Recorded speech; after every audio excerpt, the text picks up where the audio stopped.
Auckland. I welcome you all. We are here once again trying to shine a light on migrants who have been treated unfairly by this broken immigration system. We'll be with you for the next hour or so. And what I want to request you all is, as you would have seen from a post that we put up in Migrant Workers Association, on Migrant Workers Association Facebook page and group, and on some of our own timelines and other groups as well, that there's a Zoom link shared, open to public. So the idea was, rather than have people on invitation, it's an open invitation to all who may wish to join and share their situation, share their stories with us, because we've been doing these sessions for last 2-3 weeks now, whereby every time we've done a session and people have written in comments, how can I phone in, how can I join you, and then subsequently as well, people constantly requesting to be able to join to share their own situation. So I thought it would be a good idea to just have an open invitation to all. So whoever, whether you are here in New Zealand and excluded from the new residence visa, or you are stranded offshore and still not being heard, you're all welcome to join us today. And what I would like to also say is that while we hold these live streams in English, and the focus there, or the aim there, is so that everybody can understand what the problem is, so that we reach out to the wider communities here. So, not just talking in a silo where migrants are talking to each other. That's the aim. But if you wish to speak in your own language, in your mother tongue, because sometimes I can understand that we express ourselves better, and so you're welcome to do that as well. I speak Hindi and Punjabi, so I can translate if you're speaking in one of those one languages. But if you are speaking in any other languages, unfortunately I will not be able to translate for you. So please join us. So I'll just give everybody a couple of more minutes to sort of get together and join online. And in the meantime, what I am going to do is share this live stream on our Facebook group so that people can join us via that route as well. And also, towards the end of this show, I will also just be talking about a couple of submissions, investigations and public consultations that are upcoming, so that people can participate via that route as well.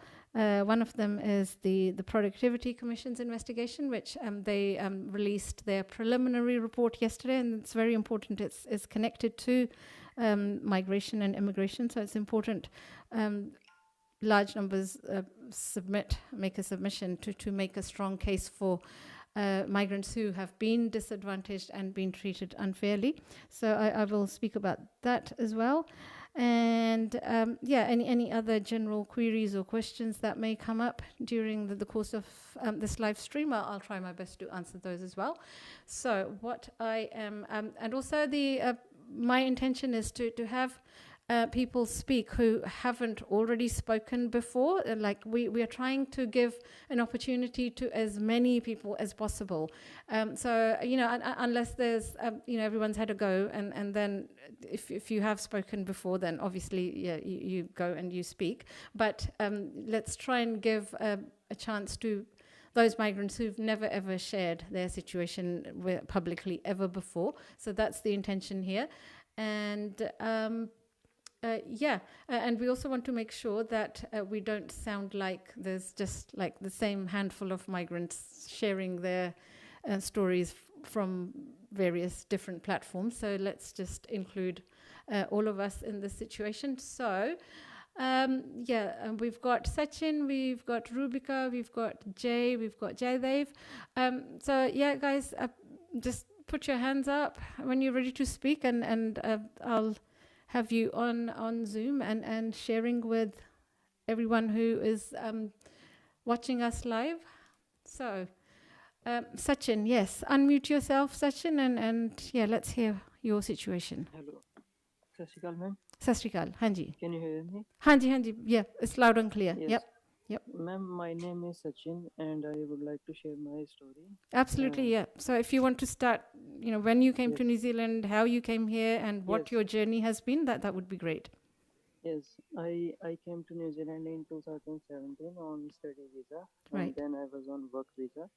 And I want to share my situation, like how I'm stuck in India now. Yep. I came here for the operation of my nose. My doctor suggested me for that 1 year back. So I came here in 2020 February and got stuck here, and now my situation is very bad. Now I'm feeling like I have wasted 4 years in New Zealand. That was the golden period of my life, I guess. Yep. And now I'm already 28, and I don't think that I can start from zero again uh, with a new country. Um, my situation is very bad right now. Like I'm working in a shop and earning only 7,000 rupees, which is about 150 New Zealand dollars per month. Yeah, You that's can terrible. feel Terrible. that Yeah. from which time I'm going. Yeah. So, Um, what were I you just what were you studying here when you first came here? Ma'am, I have done level 7 graduate diploma in operations and production management. Right. Okay. I'm a mechanical engineer. Okay. So yeah, Yes. highly skilled, and Yes, people ma'am. that you would be in demand almost everywhere in the world, and yet Yes, New ma'am. Zealand keeps you out.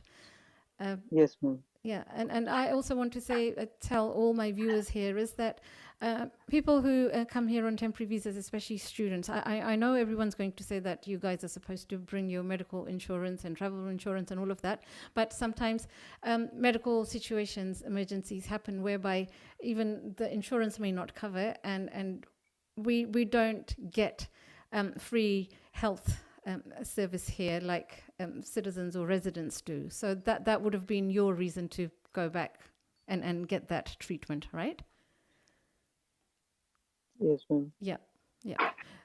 Ma'am, if maybe our Prime Minister listen this audio, I have just one question from Sure. Honorable Prime Minister Jacinda Ardern. That what is our fault which are stuck offshore? Like, I personally always followed the rules of New Zealand. Doesn't matter if it is about the police or immigration or about work and employment. Like, what we have done wrong that they are treating us like this. I mean, only migrants which are stuck offshore, they are suffering a lot. um, I just want to I literally want to beg in front of Jacinda Ardern that please bring us back. Absolutely. Absolutely. And I agree with you 100%. It's a huge sacrifice for migrants who are stranded offshore, and it's not your fault. Um, and I've said this so many times in previous live streams. If they had some sort of quota system and MIQs, you would have all been back by now. It's been nearly 2 years. It'll be soon 2 years. We hope that your request, your plea, will fall upon some ears who can make a difference here. Is there anything else you would like to say before we let ma'am someone else speak? ਹਾਂਜੀ ma'am Hanji. ਬਸ ਤੁਹਾਡੇ ਨਾਲ ਇਹ discuss ਕਰਨਾ ਸੀਗਾ ਵੀ ਤੁਹਾਡਾ ਹੁਣ ਅਗਲਾ step ਕੁਝ ਮਤਲਬ ਕੀ ਹੋ ਸਕਦਾ ਹੈ ਕਿ ਤੁਹਾਨੂੰ ਤਾਂ ਤੁਹਾਡੇ ਤੋਂ ਹੀ ਉਮੀਦ ਹੈ ਬਸ ਸੋ ਅਗਲਾ ਸਟੈਪ ਇਸ ਤਰ੍ਹਾਂ ਆ ਕਿ ਜੇ ਇੱਥੇ ਲੋਕਡਾਊਨ ਦੀਆਂ ਰਿਸਟ੍ਰਿਕਸ਼ਨਸ ਨਾ ਹੁੰਦੀਆਂ ਹੁਣ ਤੱਕ ਜਦੋਂ ਦਾ ਰੈਜ਼ੀਡੈਂਸ ਵੀਜ਼ਾ ਅਨਾਉਂਸ ਹੋਇਆ ਅਸੀਂ ਐਵਰੀ ਵੀਕਐਂਡ ਸਾਡੇ ਪ੍ਰੋਟੈਸਟ ਹੋਣੇ ਸੀਗੇ ਇੱਥੇ ਬਟ ਓਬਵੀਅਸਲੀ ਅਸੀਂ ਉਹ ਕੋਵਿਡ ਦੀਆਂ ਰਿਸਟ੍ਰਿਕਸ਼ਨਸ ਕਰਕੇ ਉਹ ਤਾਂ ਨਹੀਂ ਕਰ ਸਕਦੇ ਵਿੱਚ ਇਹਦੇ ਇਹ ਆ ਕਿ ਜਿਹੜੀਆਂ ਚੀਜ਼ਾਂ ਅਸੀਂ ਸਪੋਰਟ ਕਰ ਰਹੇ ਹਾਂ ਇੱਕ ਤਾਂ ਆ ਔਨਲਾਈਨ ਜਿਹੜੀ ਕੰਟੀਨਿਊਸਲੀ ਅਸੀਂ ਟੌਪਿਕ 'ਤੇ ਗੱਲ ਕਰਦੇ ਰਹੀਏ ਤਾਂ ਕਿ ਇਹ ਟੌਪਿਕ ਅਲਾਈਵ ਰਹੇ ਇਗਨੋਰ ਨਾ ਹੋਵੇ ਸਿਚੁਏਸ਼ਨ ਦੂਸਰਾ ਇਹ ਆ ਕਿ ਪਟੀਸ਼ਨਸ ਨੇ, ਗ੍ਰੀਨ ਪਾਰਟੀ ਦਾ ਪਟੀਸ਼ਨ ਹੈ, ਐਕਟ ਪਾਰਟੀ ਦਾ ਪਟੀਸ਼ਨ ਹੈ, ਉਹਨਾਂ ਦੋਨਾਂ ਦੇ ਵਿੱਚ ਕਲੀਅਰ ਡਿਮਾਂਡ ਆ ਕਿ ਜਿਹੜੇ ਆਫਸ਼ੋਰ ਸਟਕ ਨੇ ਉਹਨਾਂ ਦੇ ਵੀਜ਼ੇ ਐਕਸਟੈਂਡ ਹੋਣ, ਜਦੋਂ ਵਾਪਸ ਲੈ ਕੇ ਅਸੀਂ ਆ ਸਕਦੇ ਹਾਂ ਉਹਨਾਂ ਨੂੰ ਵਾਪਸ ਲੈ ਕੇ ਆਇਆ ਜਾਵੇ। ਸੋ ਇੱਕ ਤਾਂ ਇਹ ਆ। ਉਸ ਤੋਂ ਬਾਅਦ ਹਾਂਜੀ, ਅਸੀਂ ਬਾਰ-ਬਾਰ ਸਾਰਿਆਂ ਨੂੰ ਇਹ ਰਿਕੁਐਸਟ ਕਰਦੇ ਹਾਂ ਕਿ ਜਿਹੜੇ ਵੀ ਤੁਹਾਡੇ MPs ਨੇ ਇੱਥੇ ਲੋਕਲ ਜਿਹੜੇ ਸਬਰਬਸ 'ਚ ਤੁਸੀਂ ਰਹਿੰਦੇ ਗਏ ਹੋ, ਉਹ MPs ਨੂੰ ਤੁਸੀਂ ਬਾਰ-ਬਾਰ ਈਮੇਲਸ, ਫੇਸਬੁੱਕ, ਮੈਂ ਨੋਟਿਸ ਵੀ ਕਰਦੀ ਹਾਂ ਲੋਕ ਸਾਰੇ ਟੈਗ ਕਰਦੇ ਆ, ਸੋ ਉਹਨਾਂ ਦੇ ਆਫਿਸਿਸ ਨੂੰ ਈਮੇਲਸ ਤੁਸੀਂ ਪਾਈ ਜਾਓ, ਡੋਂਟ ਸਟੋਪ। ਜਿਸ ਤਰ੍ਹਾਂ ਹੀ ਲੋਕਡਾਊਨ ਖੁੱਲ੍ਹਦਾ ਆ ਫਿਰ ਥੋੜ੍ਹੀ ਜਿਹੀ ਸਾਨੂੰ ਹੋਰ ਫਰੀਡਮ ਹੋਊਗੀ ਕਿ ਅਸੀਂ ਮੀਟਿੰਗਸ, ਰੈਲੀਜ਼, ਪ੍ਰੋਟੈਸਟ ਕਰ ਸਕਦੇ ਹਾਂ। ਉਸ ਤੋਂ ਇਲਾਵਾ ਤਾਂ ਮਤਲਬ ਹਾਂ ਇਹੋ ਹੀ ਤਰੀਕੇ ਨੇ ਸਾਡੇ ਕੋਲ।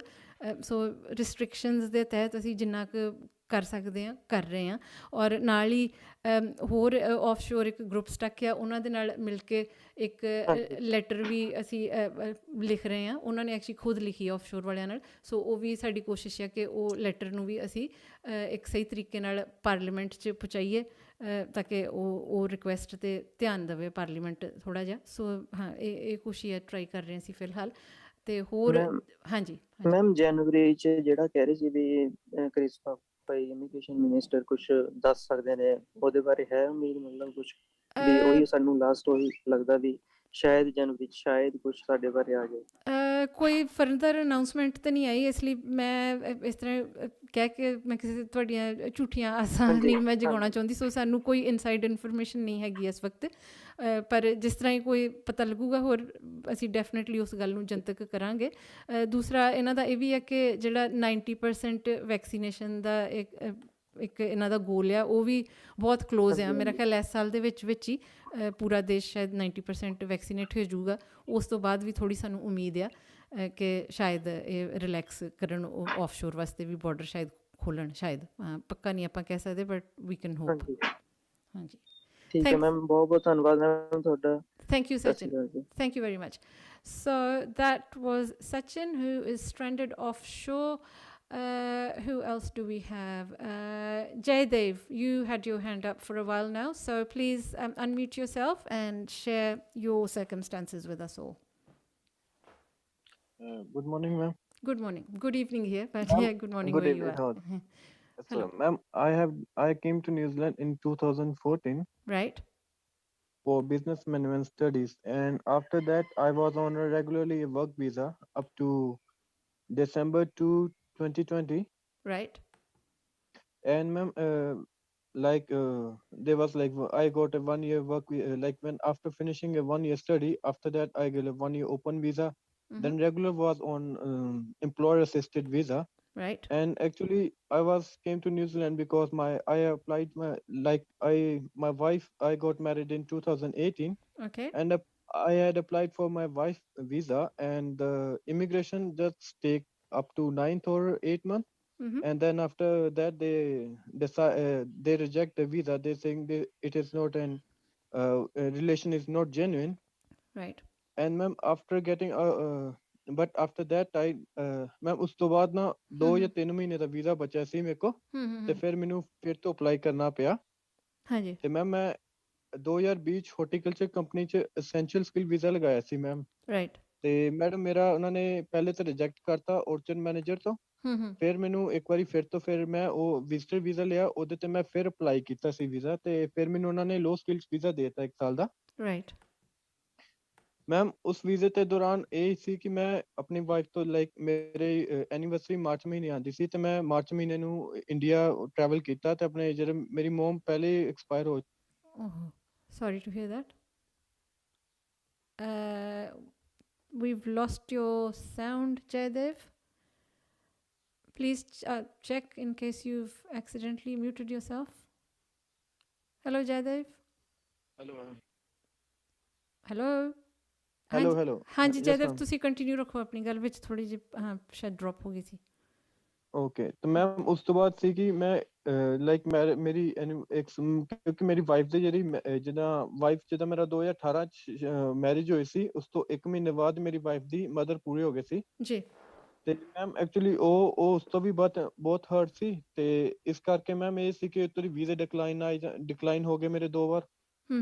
ਤੇ ਉਸਦਾ ਵੀ ਮੈਮ ਇਸ ਕਰਕੇ ਮੈਂ ਨਾ ਇਸ ਫੈਬਰਰੀ ਮਹੀਨੇ ਚ ਆਇਆ ਇੰਡੀਆ। Okay. ਤੇ ਮੈਂ ਸੋਚਿਆ ਕਿ 28 ਦਿਨ ਦੀ ਲੀਵ ਲੈਣ ਤੋਂ ਬਾਅਦ ਮੈਂ ਵਾਪਿਸ ਚੱਲ ਜਾਵਾਂਗਾ। Right. ਤੇ ਮੈਮ ਐਕਚੁਅਲੀ ਇੱਥੇ ਉਸ ਟਾਈਮ ਤੇ ਨਾ ਮੈਨੂੰ ਥੋੜਾ ਜਿਹਾ ਹਲਕਾ ਜਿਹਾ ਬੁਖਾਰ ਆਇਆ ਸੀ ਤੇ ਇਹਨਾਂ ਨੇ ਮੈਨੂੰ ਕੁਆਰੰਟਾਈਨ ਕਰਤਾ ਆਪਣੇ ਇੰਡੀਆ ਵਾਲਿਆਂ ਨੇ, ਕਿਉਂਕਿ Right. ਉਸ ਮੌਤ ਜਿਹੜੇ ਵੀ ਵਿਦੇਸ਼ਾਂ ਚੋਂ ਆ ਰਹੇ ਸੀ ਉਹਨਾਂ ਨੂੰ ਕੁਆਰੰਟਾਈਨ ਕਰ ਰਹੇ ਸੀ ਉਹ। Yes. ਤੇ ਮੈਮ ਇਹਨਾਂ ਉਸ ਤੋਂ ਬਾਅਦ ਜਿੱਦਾਂ ਮੈਨੂੰ ਉਸ ਮੈਂ ਹਲੇ ਕੁਆਰੰਟਾਈਨ 'ਚ ਸੀ, ਇਹਨਾਂ ਨੇ ਨਾਲ ਹੀ ਉੱਥੋਂ ਨੋਟਿਸ ਆ ਗਿਆ ਕਿ 6 ਖਰੇ 8 ਘੰਟੇ ਦਾ ਇਹਨਾਂ ਨੇ ਦੇ ਦਿੱਤਾ ਕਿ ਅਰਜੈਂਟ ਬੇਸਿਸ 'ਤੇ ਆ ਜਾਓ। ਤੇ ਮੈਡਮ ਮੈਂ ਫਿਰ ਵੀ ਅਪਲਾਈ ਕਰਕੇ ਇਹਨਾਂ ਨੂੰ ਆਪਣੀ ਮਲੇਸ਼ੀਆ ਏਅਰਲਾਈਨ ਨਾਲ ਕੰਟੈਕਟ ਕੀਤਾ ਸੀ ਕਿ ਉਹਨਾਂ ਨੇ ਮੈਨੂੰ ਟਿਕਟ ਵੀ ਦੇ ਦਿੱਤੀ ਸੀ, ਬਟ ਜਿਲੇ ਮੈਂ ਰੈਡੀ ਹੋਣ ਲਈ ਜਾ ਰਿਹਾ ਸੀ ਨਾ 에ਅਰਪੋਰਟ ਤੋਂ, ਉਸ ਵੇਲੇ ਮੈਮ ਉਹਨਾਂ ਕਹਿਤਾ ਕਿ ਫਲਾਈਟ ਤੁਹਾਡੀ ਕੈਂਸਲ ਹੋ ਗਈ ਹੈ ਤੇ ਹੁਣ ਕੋਈ ਵੀ ਫਲਾਈਟ ਨਿਊਜ਼ੀਲੈਂਡ ਨਹੀਂ ਜਾ ਸਕਦੀ। ਤੇ ਮੈਡਮ ਉਸ ਤੋਂ ਬਾਅਦ ਤੇ ਮੇਰੇ ਕਿ ਫਿਰ ਸਭ ਕੁਝ ਹੋ ਗਿਆ ਨਾ ਕਿ ਜਿੱਦਾਂ ਹੁਣ ਮੇਰੇ ਆਲਮੋਸਟ ਮੈਂ ਆਪਣੀ ਲਾਈਫ ਦੇ 6 ਜਾਂ 7 ਸਾਲ ਦਿੱਤੇ ਨਿਊਜ਼ੀਲੈਂਡ ਨੂੰ।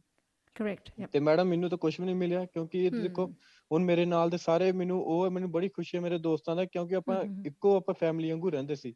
ਉਹ ਸਾਰਿਆਂ ਦਾ ਤੇ ਠੀਕ ਹੈ ਮੈਡਮ, ਬਟ ਮੈਨੂੰ ਵੀ ਹੁੰਦਾ ਨਾ ਕਿ ਮੈਂ ਵੀ ਉਹਦੇ ਨਾਲ ਹੀ ਸੀ, ਬਟ ਮੈਂ ਉਹਦੇ ਲਈ ਬਹੁਤ ਹੈਪੀ ਹਾਂ ਕਿ ਮੇਰੇ ਯਾਰ ਸਾਰੇ ਹੋ ਗਏ ਆ। ਤੇ ਮੈਮ ਸਾਨੂੰ ਪਤਾ ਆਪਾਂ ਕਿੰਨੀ ਸਟਰਗਲ ਨਾ ਕਰਦੇ ਸੀ, ਕਿਉਂਕਿ EMPLOYE ਜਿਹੜੇ ਹੁੰਦੇ ਸੀ ਉਹ ਵਿੱਚੋਂ ਦੀ ਤੁਹਾਨੂੰ ਪਤਾ ਐਕਸਪਲੋਇਟ ਕਰਦੇ, ਉਹਨਾਂ ਨੂੰ ਆਪਣੇ ਤਰੀਕੇ ਹੁੰਦੇ ਨਾ ਐਕਸਪਲੋਇਟੇਸ਼ਨ ਦੇ, ਕੀ ਪਤਾ ਕਿ ਇੰਡੀਅਨ ਦੀ ਇਹ ਕਮਜ਼ੋਰੀ ਹੈ, ਇਹਨਾਂ ਨੂੰ ਇੱਥੋਂ ਦੀ ਫੜਨਾ ਆਪਾਂ। ਉਹ ਚੀਜ਼ ਬਾਰੇ ਮੈਮ ਇਸ ਕਰਕੇ ਬਹੁਤ ਮੈਨੂੰ ਫੀਲ ਹੁੰਦਾ ਕਿ ਇਹ ਗਲਤ ਕੀਤਾ ਨਿਊਜ਼ੀਲੈਂਡ ਨੇ, ਸਾਨੂੰ ਮੌਕਾ ਦੇਣਾ ਚਾਹੀਦਾ ਸੀ ਇੱਕ ਵਾਰ ਆਫਸ਼ੋਰ ਵਾਲਿਆਂ ਨੂੰ ਵੀ। ਬਿਲਕੁਲ ਐਬਸੋਲੂਟਲੀ ਤੁਹਾਡੇ ਨਾਲ ਮੈਂ ਪੂਰੀ ਤਰ੍ਹਾਂ ਸਹਿਮਤ ਹਾਂ ਕਿ ਇਹਨਾਂ ਨੂੰ ਇਟਸ ਐਨ ਆਨਲਾਈਨ ਐਪਲੀਕੇਸ਼ਨ, ਸੋ ਜਿਹੜੇ ਆਫਸ਼ੋਰ ਸਟਕ ਨੇ ਉਹਨਾਂ ਨੂੰ ਅਲਾਉ ਕਰਨਾ ਚਾਹੀਦਾ ਕਿ ਐਟਲੀਸਟ ਉਹ ਰੈਜ਼ੀਡੈਂਸ ਦੀ ਐਪਲੀਕੇਸ਼ਨ ਲਗਾਉਣ, ਜਦੋਂ ਬਾਰਡਰ ਖੁੱਲ੍ਹੇਗਾ ਉਦੋਂ ਤੁਹਾਨੂੰ ਵਾਪਸ ਆਉਣ ਦੇਣ। ਸੋ ਐਟਲੀਸਟ ਜਿਹੜੇ ਐਲੀਜੀਬਲ ਨੇ ਉਹਨਾਂ ਨੂੰ ਤੇ ਐਪਲੀਕੇਸ਼ਨ ਲਾਉਣ ਦਿਓ, ਬਾਕੀਆਂ ਨੂੰ ਵੀ ਸਾਡੀ ਇਹੋ ਹੀ ਕੋਸ਼ਿਸ਼ ਹੈ ਕਿ ਵੀਜ਼ਾਸ ਐਕਸਟੈਂਡ ਕਰਕੇ ਤਾਂ ਵਾਪਸ ਬੁਲਾਇਆ ਜਾਵੇ। ਥੈਂਕ ਯੂ ਵੈਰੀ ਮਚ, ਤੁਸੀਂ ਆਪਣੀ ਇਨਫੋਰਮੇਸ਼ਨ ਸ਼ੇਅਰ ਕੀਤੀ ਹੈ, thank you very much. Right. Yeah, we continue to give a platform to people who are suffering, who've been mistreated by this immigration system.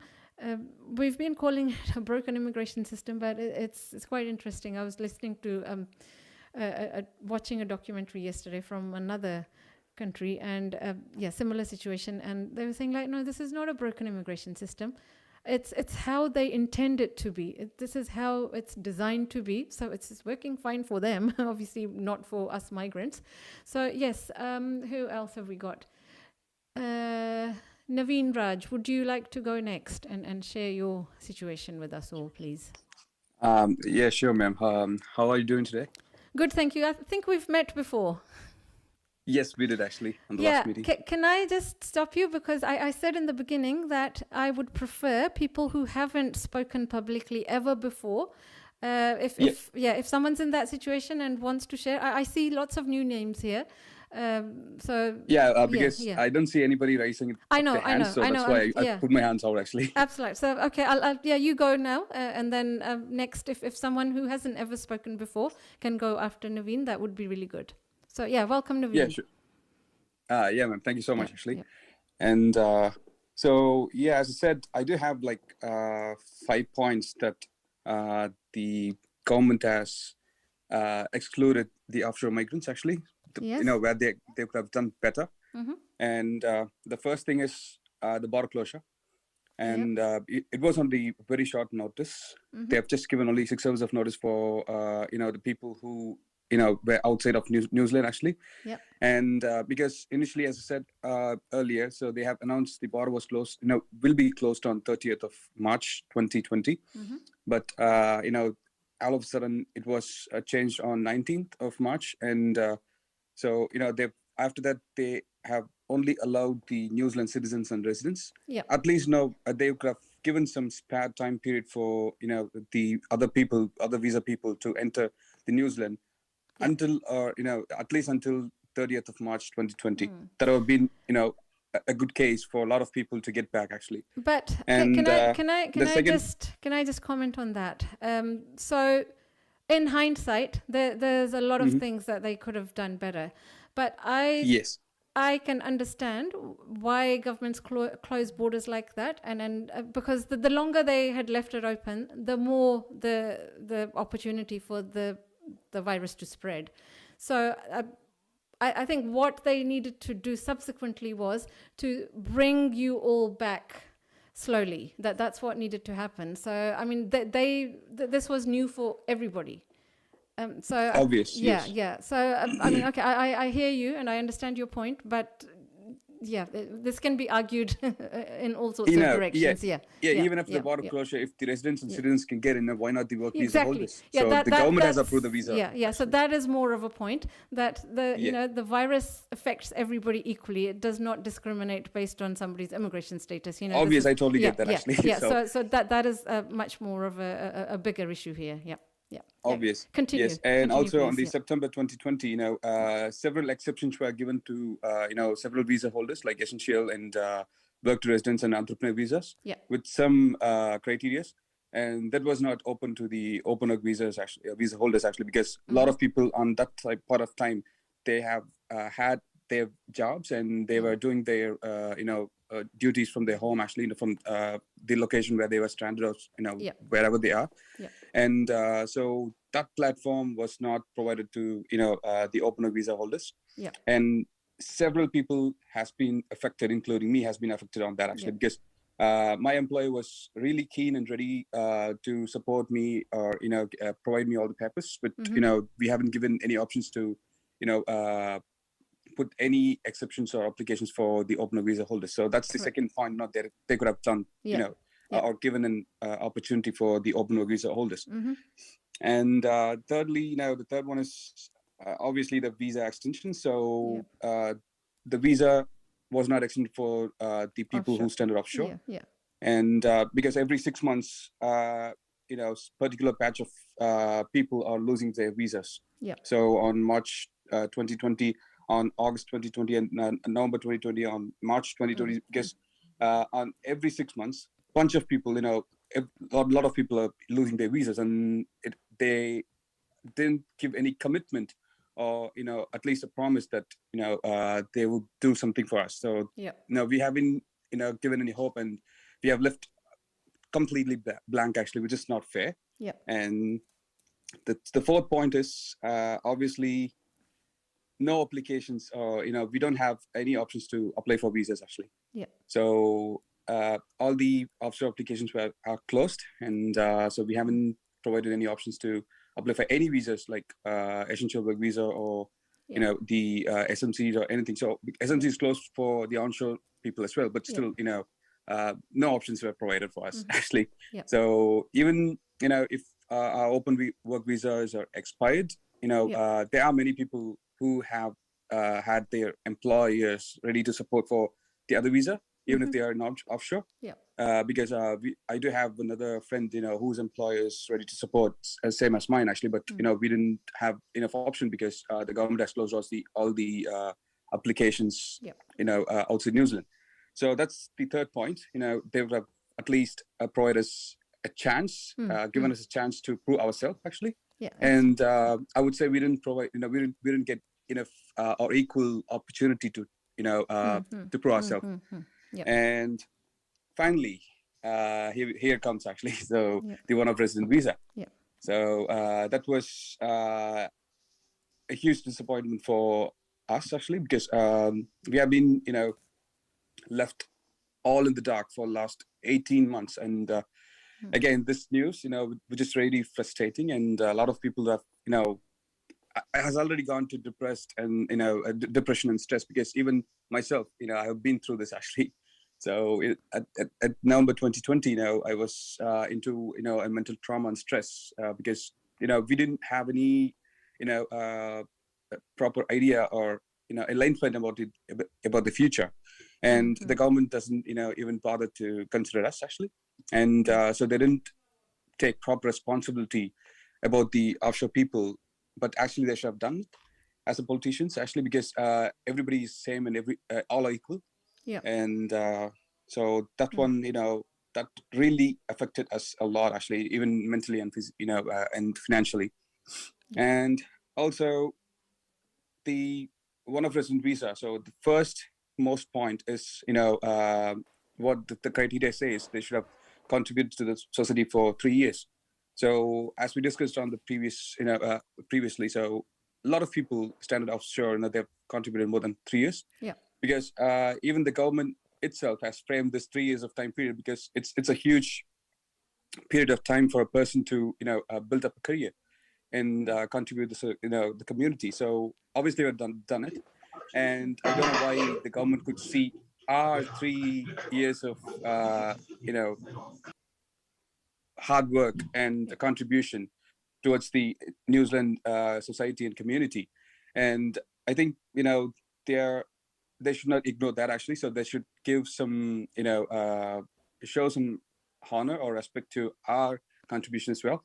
And more than that, it's we have already become a part of the community actually. So being there for more than 3 years and building yourself a career is it's a big part of the deal actually. So we have invested a lot of time, so we should have been included. And I think the government should take necessary actions and do whatever is necessary to be done to include the offshore migrant who are eligible and who would have met this criteria if the border is not closed actually. So it should be equal for everyone. So that's what we are saying, because we are not demanding something which is not possible. So we are just demanding something which should be done, which is which has to be done, and which is writing to be done.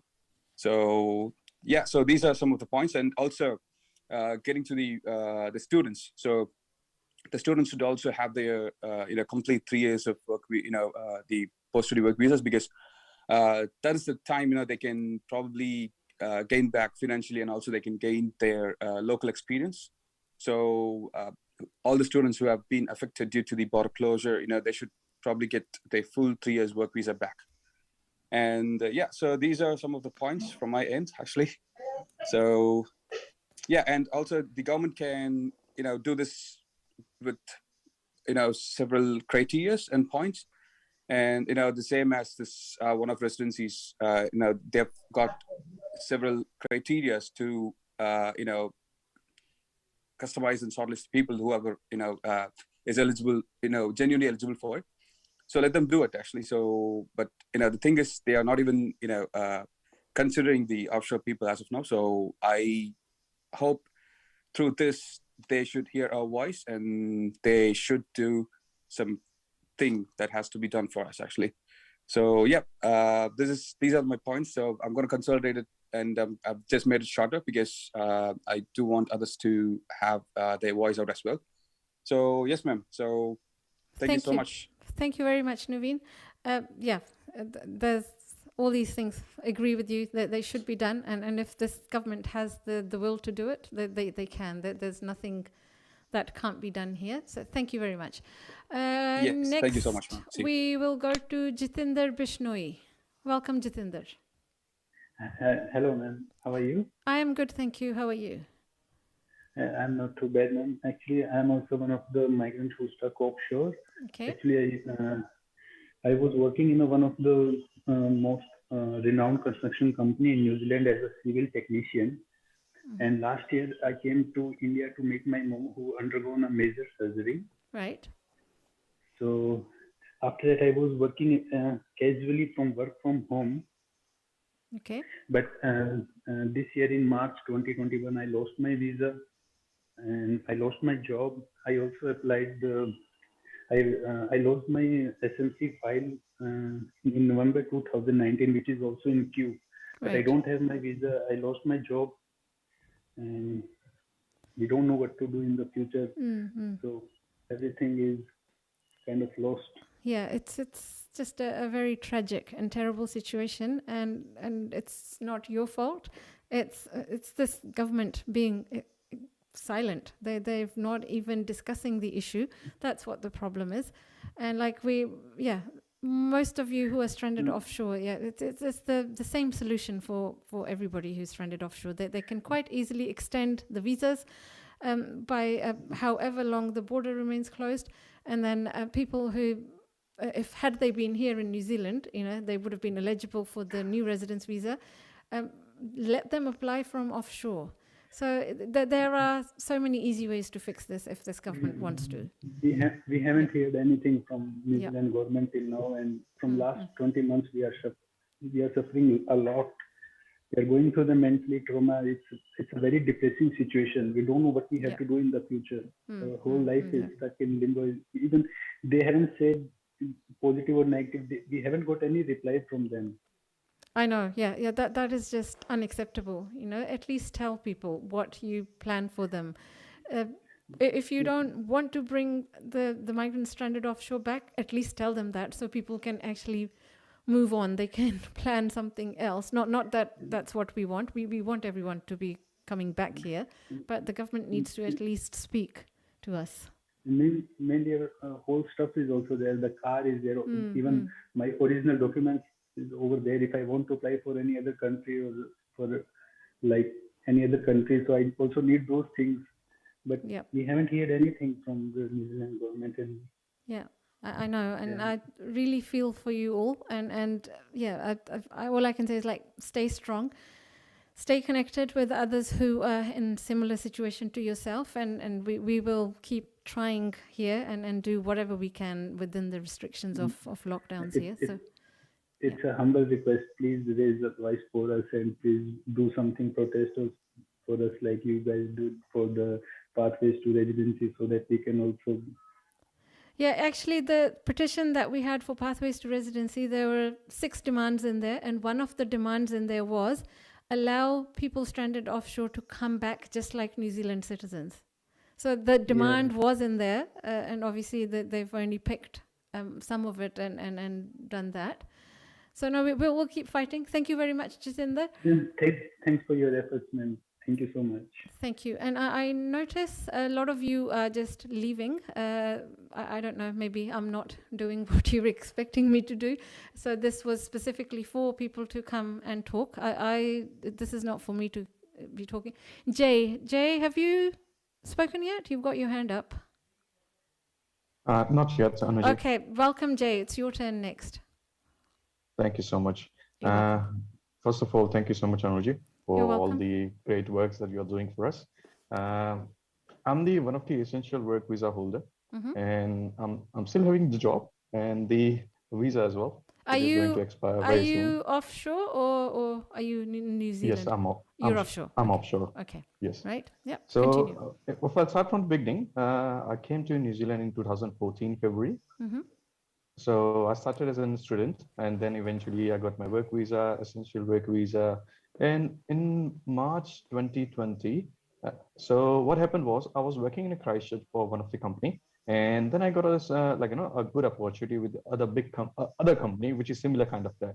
So they offered me the same position with the same city, just say a different employer. Okay. So what I did, before leaving the country, I applied for the variation of condition just to change my employer. Yeah. So what they have done is I applied for that, and at that point of time, I didn't have an option to apply it over the over the website. I had to manually do it. I had to send them all the documents, and then they'd process it. So what I did, I submitted everything. Then I came back to India to visit my parents for 3 weeks.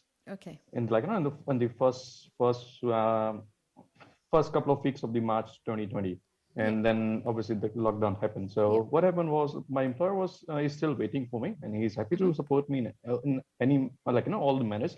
So what I did, there was an exception last year, which was for the I think around 800 to 900 people for the essential work visa holders, and so I applied for that, and they given me an excuse saying that you are not holding the same job which you are left behind. Right. Okay. So actually, it's the same job. Same occupation. Yeah. The visa expiry is same as well. Yeah, it was the same just visa. different employer. Yeah. So every time you say that people are getting exploited from the employer. So this is one of the thing. If I have if I don't have that sort of a freedom to move my employer, then it's going to happen in I'm going to get exploited from the everywhere. Yeah, that's right. Right. So they are saying that this is not the actual job which you hold before leaving the country, and they have rejected my border exemption for a couple of times.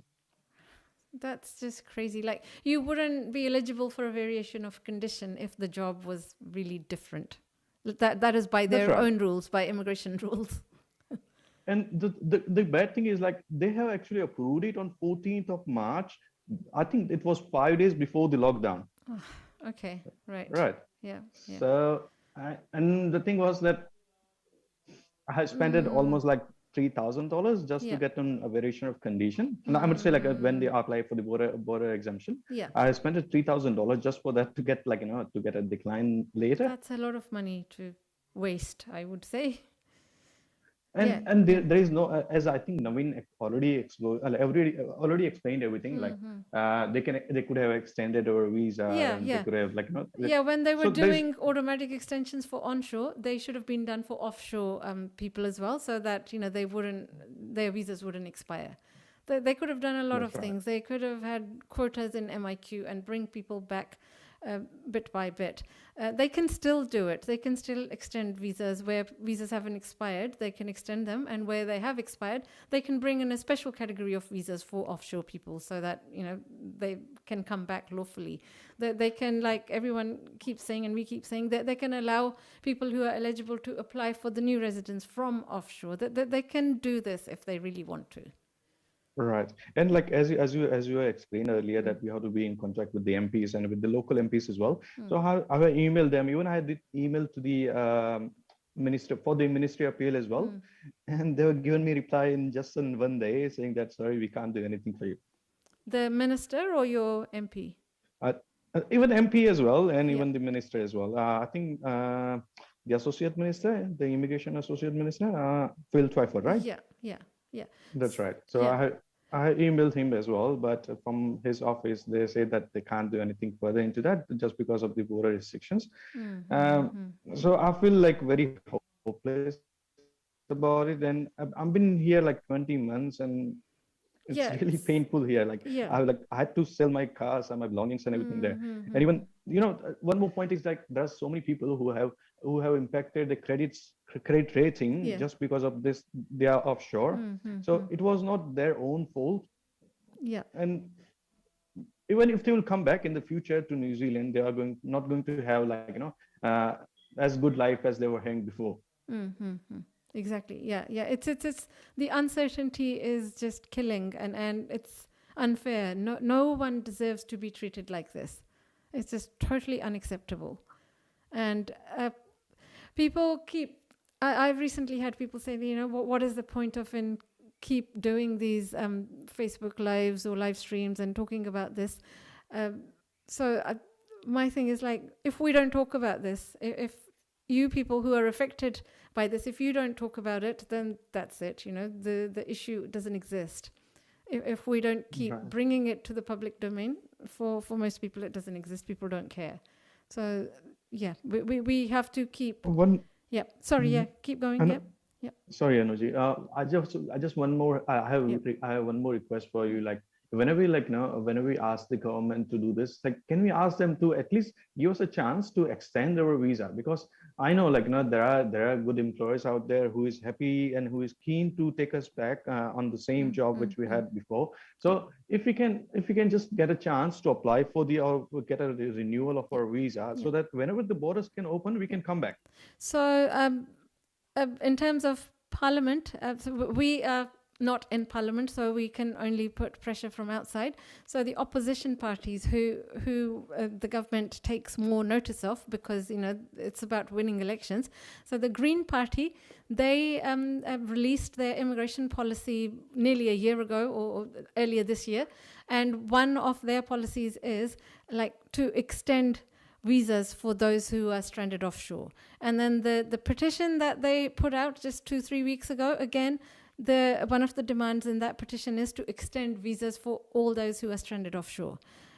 So that is, if the government doesn't listen to that kind of stuff, I don't know what they will. So, somebody once said to me, there's only 2 reasons why political party or governments listen. It's actually only one reason. It's about whether or not they will win the next election. So that's what drives them.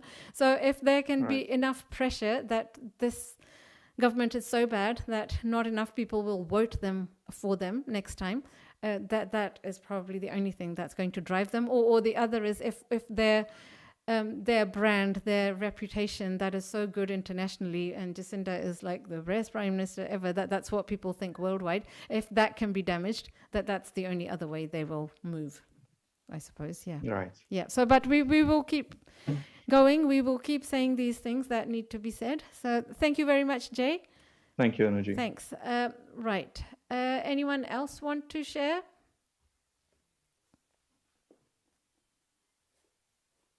Just unmute yourself and go. If there isn't anyone else, I've got plenty of topics that I need to be discussing. So please, guys, this is specifically for you, this platform, because I know it's very difficult to get mainstream media at the moment because they're all about COVID. So if you guys can't speak for yourselves, I mean, we will keep doing what we do, but really, yeah. Hello, ma'am. This is Naveen again, actually. Hello, Naveen. Yeah. So I would like to put a few more points, actually. Sure. And fire away. so yeah, I've been in connection with Jacinta on LinkedIn for 3 years, actually. And on October 2020, I've sent in message, saying that there are more people, there are like a lot of different people, who have been affected in many ways. Say for example, mainly the open work visa holders, and I've just told her that why don't you give us the same opportunity to get back, that you have given to the essential work and other work visas. Yeah. And we are the skilled employees, who work for the big companies. Yeah. And the companies are still waiting for us, for more than 8 months. And what was the reply? If you're not skilled enough, why would the employer be waiting for us? Actually? Yeah. So I've sent a message, but I didn't get any response back. No, that doesn't surprise me because I don't think she'll be sitting there. She'll have staff who, So these are stuff which is highly frustrating because as a leader for a country, you should you should consider each and everything. You should not be highly self-centered and consider only upon your next winning actually. So I sensed it pretty earlier. Then a lot of people they just started to brag, about the labor leader, that she is doing wonders. Yeah, she's doing good, but not good indeed actually. So there is this, a mild difference. And people doesn't get to know about it, and that's the reason I keep on coming back and I keep on posting my point of view. What are these people are doing at the back actually, besides this limelight, and that should be heard out actually, because I do see a lot of videos on the YouTube. Say for example, there is a guy called Project Nightfall actually. So he started to brag about Jacinta, and I just went straight away and I just told like a lot of issues about the taxation, the problem that farmers were facing recently because of the taxes. Can I just stop you? Yeah. Those farmers are not like the farmers in India who are protesting. So this is a very different movement. We don't actually support what the farmers did here. So, the waterways are polluted, so something needs to be done. So I think everything is not bad that this government is doing. They are doing lots of good stuff. We can't say everything that they're doing is wrong. I totally agree to that actually. So I didn't say that everything they do is wrong, but say for example, even if this even if I was stuck there on the onshore, so that it would have been an advantage for me actually. But the thing is, everybody should have an equal opportunity and equal rights actually. Say for example, I've suffered the same what they have suffered. Even I have been exploited for 2 years actually. So during my first employment, after the post-study work visa, so I've been exploited. They just I've got through and a consultancy, and so I got the interview with my employer, and they liked it. And what they told initially was, so they're gonna appoint me as an graveyard shift manager. So within 6 months or 8 months after seeing my performance in the evening shift. So I was putting my heart and soul, I was working, overtime, and I just wanted to prove myself. I learned, about the missions and the production tactics, because I do have the people management skill already. And I just developed a lot of skills, and I started to prove myself.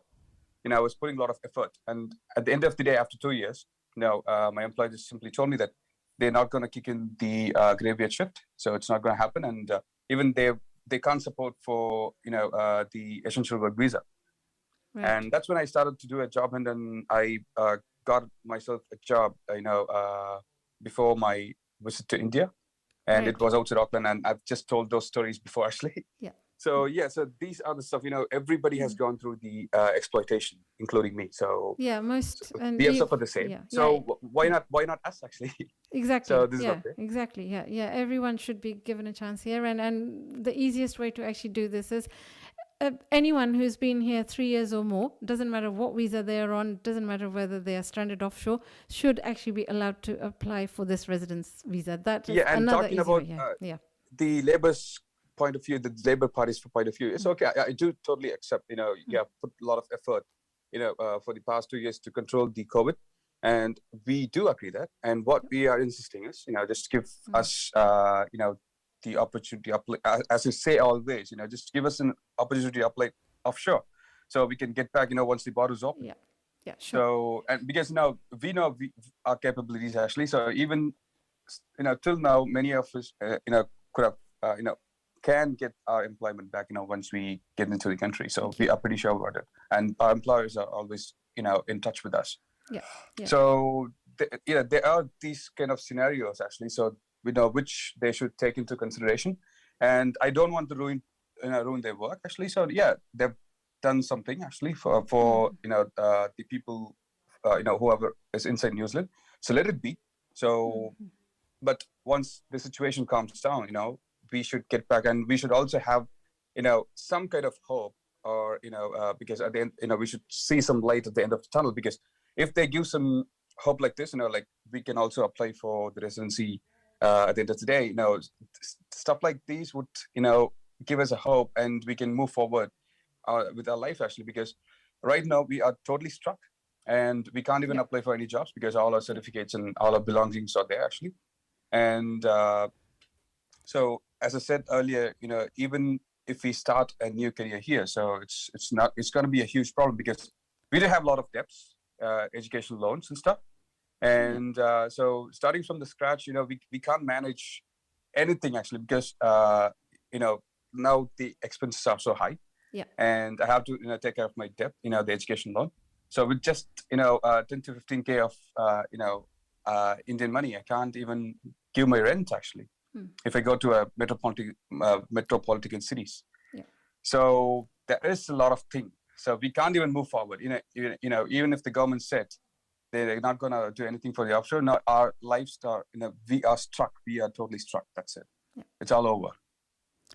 Thank you very much, Naveen. Thank you.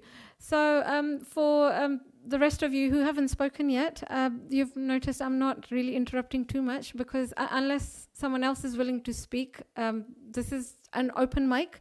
So if Naveen wants to speak for the 5th time, he can, if no one else is speaking. So that's how it goes. The rest of you, there's Vivek, uses iPhone, Shrikant, Rubika, I think we've had you before. You're welcome to speak again. Rahil Mehta, I think you've messaged me or commented a few times on some posts where I think you wanted to take part. So now's your chance. Gurjot, the rest of you, just turn your mic on and start talking, or you can put your hand up. And Rahil, go next. Yeah, you got your hand up. Welcome, Rahil.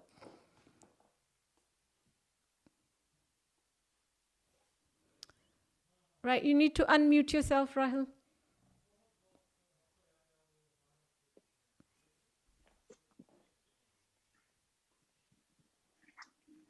Hi, thank you so much for inviting me. You're welcome. Actually, my stories are like I'm stuck here in India, as all of the people are already stuck. But I just came to India like 4 or 5 months before. Because I was not home for more than 2.5 years, and my mom was suffering from depression because I was not home. Right.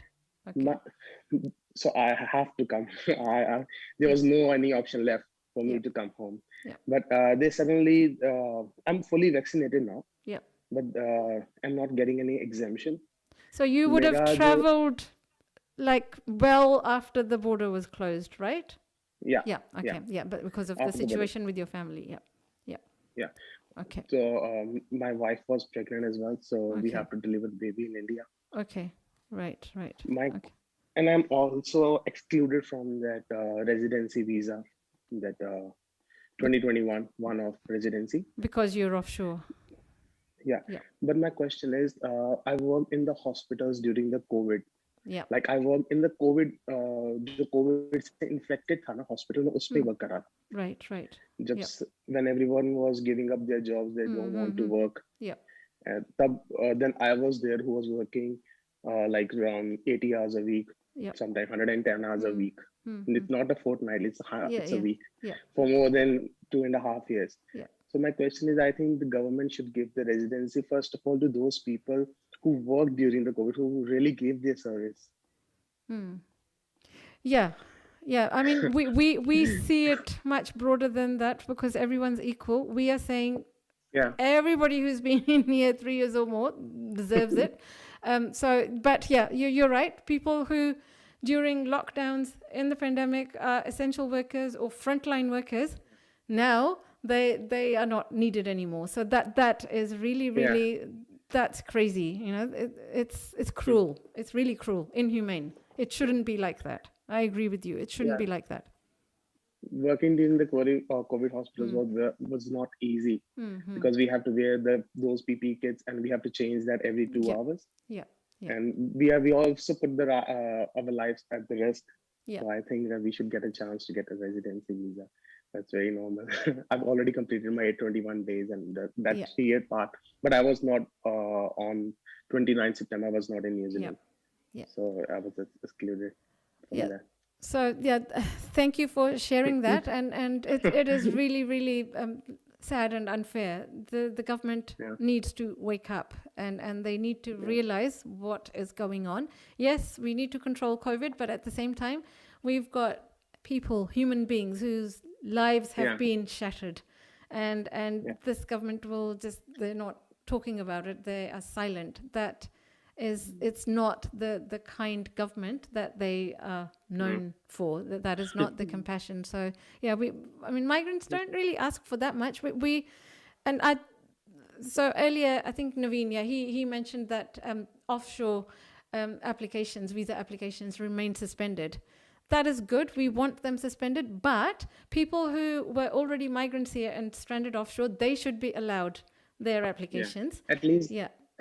At least the students or the migrants who are fully vaccinated, they should be allowed because there is no reason to keep them outside. Yeah. At least the fully vaccinated should be allowed. Yeah.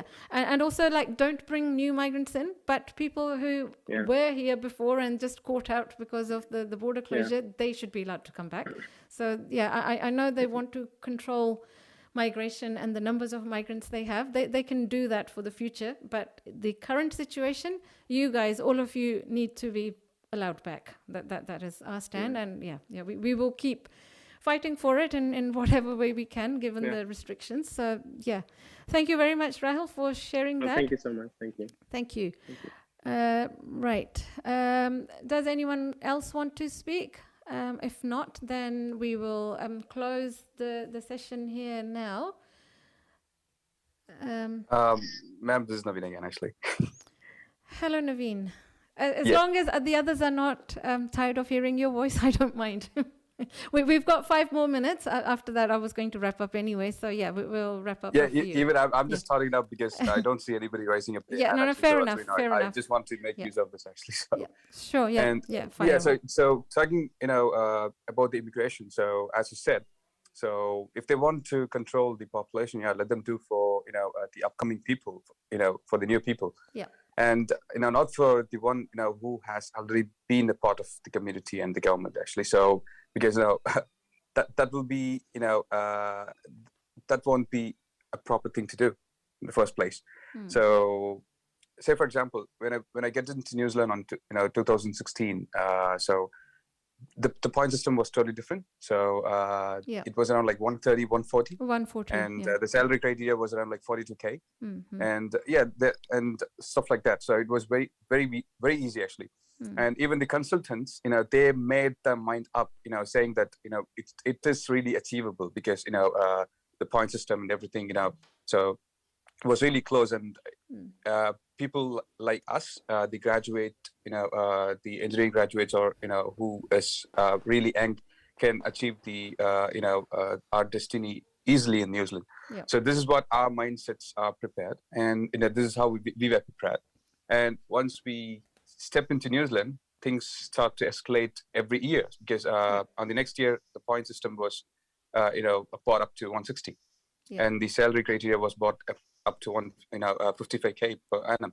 So every year we have been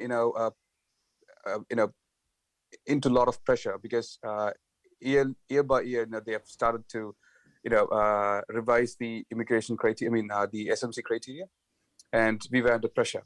Yeah, so the goalpost keeps moving. That's the problem. Yeah, the goalpost keeps moving.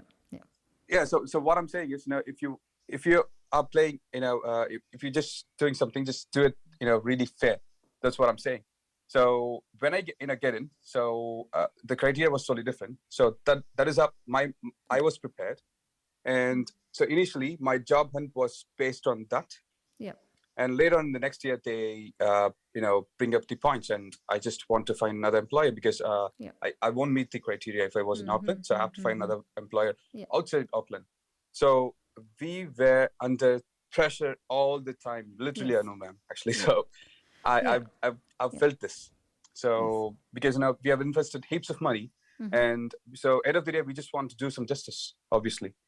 And so we're not here simply beating around the bush, and we're simply wasting the time. We are contributing the country, and I have been there. I've been a good migrant, so I've been did everything correctly. I've paid my taxes, so I've got a loan for my car. I've paid it literally each and every week correctly, and I have a good rapport with my financier. So this is what a country needs. The people like us, who's really genuine and who just want to do something to the society, develop ourselves. So this is what we need. It's a mutual, right? So all of a sudden the COVID came and everything shattered. So this is, and the government is, has started to, look on their own concern about their reputation and about their next winning. And so we were excluded, or we were not heard because of, their next futuristic plan. And this is not fair game, actually. So this is not, this is not fair. This should not happen, because even if we are human, so if this government says they are really passionate or compassionate about each and every people, that they should consider us first, because as I said earlier, it's been like 18 months. So we were in the dark, and so there's no light till now at the end of the tunnel for us. So this is really unfair, and this should be changed immediately. Yeah. Thank you, Naveen. I see somebody else has their hand up. So I'm going to cut in there, because you have had the mic quite a lot. So thank you, Naveen. No problem. Thanks so much. Thank you. Deepthi, welcome to this live stream, and please share your thoughts with us. Deepthi? Hi. Hello. Can you hear me? Yes, I can. Oh, thank you. This is Amit, actually. I've logged in somehow from my wife's phone. Oh, hello, Amit. Yeah, thank you. Thanks for giving opportunity on this platform. It's been great. I've seen you, especially Anuji. I've seen you. You have been working hard for migrants day and night. Nobody else we would expect in this world. The efforts you have been putting in. First of all, I don't have, to be honest, I don't have any words to say. Thank you for your kind and supportive words. Thank you very much. Yeah. And we are always with you for this cause, Yeah. So I would have very interesting. I would say I am very anxious to know. We have been sharing our stories on platform and all, but what I'm anxious to know is, so what's the path ahead for us? You know what I mean? What I mean is how we are going to ring the bell on their ears, Yeah, so normally, like I said in the beginning of this live stream, if we weren't restricted by lockdowns and COVID, we would be out on the streets protesting. Some people still want to do it. So you would have seen the protest outside Parliament yesterday. And I mean, was a huge breach of all COVID guidelines. And people who are on temporary visas have to abide by COVID rules. So we don't want anyone to be disadvantaged or hurt or damaged just because they've attended a protest organized by us. So that is the only reason that's stopping us. And also we don't want to spread COVID more than it is already spreading. So we can't do that. Other than that, there are several petitions going around. Our petition from a year ago is in Parliament and gone past the final stages, just waiting for the Select Committee to report back to the government, to Cabinet. What else? Okay. There are many other petitions that have only started in the last 3-4 weeks. There are 3 opposition parties working together on this issue. Sorry to interrupt. Sorry to interrupt you. That's what I was about to say, because we have, the biggest support we have got is from all the 3 opposition parties, the major parties like the ACT, as we all know, the other 3 parties, National, ACT and the Green.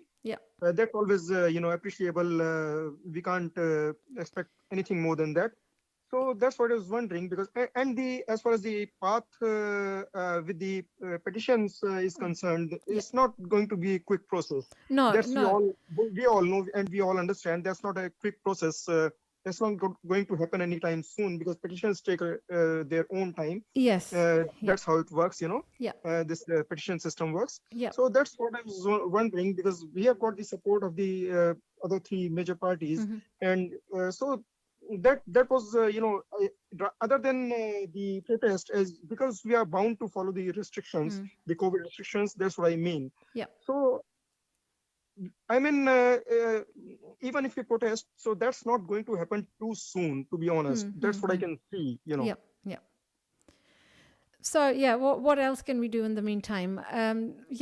Usually when we campaign for these things, there isn't just like one thing we use. There are several strategies, several ways we do it. Protest is just one of them. Petitions is another. Having stories in media all the time, where actually, I mean, even today, most of you, you haven't turned your cameras on. That's quite disappointing, because so having people out there as themselves is a big thing. I mean, we front up, we talk, but that's not the same as people who are adversely impacted themselves actually coming into the public domain. So we have, in the last 2-3 years, we've had lots of migrants and families, people with young children, being in New Zealand mainstream media as themselves. So that is missing at the moment, because media is just focused on COVID as well. So that's unfortunate. That's another disadvantage for us, I should say. And even when the media is willing to cover migrant stories, it is just so difficult for us to find people and then to encourage them to share their situations. It is just like an uphill battle, but we still keep trying, and we've had some people, and it usually turns out to be the same handful of people keep going to different media outlets, which then makes it look like, oh, this is not such a big issue. This is like the same 5-10 families who are impacted, not tens of thousands like people like us claim. So I think what I'm saying is that we will keep doing this, but until and unless all of you join in as yourselves, not hiding behind your cameras, and not like somebody here earlier was called iPhone. Why don't I have... Sorry to interrupt you, Anuji. Sorry to interrupt you once again. But that was really, really nice to hear from you. And on this platform, I don't know how many people have joined us at the moment, and I don't know. I had nearly 20 at one stage, and people come in and go. Like, people come in, have a look what it's about, and then they leave. So that's fine. Anyway, it doesn't stop me from doing what I do. But what I was wanting to say is, on this platform, I don't know how many people. What I mean is, but honestly speaking, wherever needed, whenever needed, I'm 100%, I commit myself 100% with my face on anywhere, whatever is required to do, I'm openly available. Thank you very much. Thank you for that, Amit. Appreciate that. You can note down my name. Yeah. I'm always available 24/7 whenever it is needed, on the streets, off the street, with my face on. Promise. That's a promise from me. Thank you. We need more people like yourself and like your family. I know we've had Deepthi join us a few days ago, so it was much appreciated. Exactly. Yeah. So, and I am aware of your situation as well, and I know you're onshore, one of those families who's excluded out of this new residence visa, being punished for upskilling yourself. So exactly. I fully understand. You know all this story. Yeah. Thank you very much. Thanks for giving me this opportunity. Thank you so much. You're welcome. Yeah. So I am going to sign off now, since I can only kind of cajole people so much, and I really can't keep saying please speak. So I will. Ma'am, I do see new joinees actually, Dhananjay and Mandeep. Would Dhananjay or Mandeep like to speak? Yeah, can you hear my voice? Who am I speaking to? This is Dhananjay here. Yes, I can hear you. Okay, go Dhananjay. Everyone else can hear you too. Yeah, Anu, hi. I'm talking from India and I'm speaking from India. Good morning. Good morning. From my side. Good morning. Yeah, I would like to let you know about my situation. Sure. Actually, I had done my graduate diploma from New Zealand in 2017. Right. From Christchurch, ARA. Yep. And then I was on my post-study work visa. And I was working there with Cloud Ocean, a company there. Right. And then suddenly in 2019, I got a news from my family here that my mom got diagnosed with cancer. Oh, so sorry to hear that. With metastasis. Yeah, so I had to come back to India for her chemo treatment, which was supposed to go on for 6 cycles. That was for 6 months. Yeah. So unfortunately, when I came back here at around October 2019, and I was planning to come back to New Zealand on March 2020, since my visa was valid till 2021 May. Right. I had an ongoing visa till 2021 May. But because of the ongoing epidemic that started on Feb 2020, I didn't get a chance to come back after that. Right. So we were waiting patiently, since thinking that situations might get better. But looking into that, it's been a year now, and then the borders are still closed, and we all lapsed at the visa that were still left with us. And now over here in India, the most difficult problem is that if you see the kind of degree that we take in foreign countries like in New Zealand or somewhere, and the kind of job roles that we get there, in India, it's very different. So it's getting very difficult for me to find a job here in India as per the way, the kind of position I was working there in New Zealand. Over here, it's very difficult for me to get a job. And now situations have changed so lot that it's been 2 years now. Like when I was there in New Zealand, I was single. Now I'm married as well. So I was just thinking, like, what exactly are they going to do? Because we have been questioning them from like through Facebook or through whatever situations, we have been asking them that what situation is going on. Will they at least allow us to come back, or whatever visa we lapse, whether we'll get a chance to at least we get that 1 year visa with us, so that we can again get an opportunity to come back and try and get our lives back, because it's been very difficult here in India now. It's been more than 2 years. I am sitting at home. My mom's treatment is going on continuously. But then now, since thank God, her situation is in much better condition now, but it's going to be a lifelong treatment. Because she's diagnosed with stage 4 cancer. Right. So it's that money is also a very important and crucial factor here in my family. So I was just wondering that if you guys can help us to come back again to New Zealand, so that we can start a normal life again.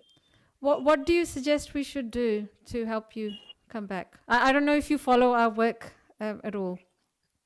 Actually, I haven't been able to follow that much, Anu, because I have been I am indulged here into medical situations of my family and trying to get a job here.